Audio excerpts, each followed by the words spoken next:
dagat. Yun guys, oh. Meron dyan sa dagat. Meron siyang parang dinadaanan. Snail to, snail. Yan guys, oh. Kunin ko guys, ah. Pero paa lang yung gagamit. Yun guys, oh. Siyang snail. Yun. Yan guys. Wait lang. Ito. Ito yan guys, oh. Parang cone. Para siyang apa ng ice cream. Kinakain din to guys. Itong ganito.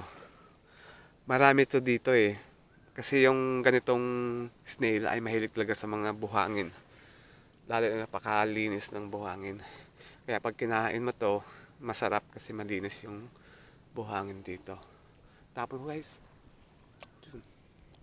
maghanap pa tayo guys. Walang tao dito.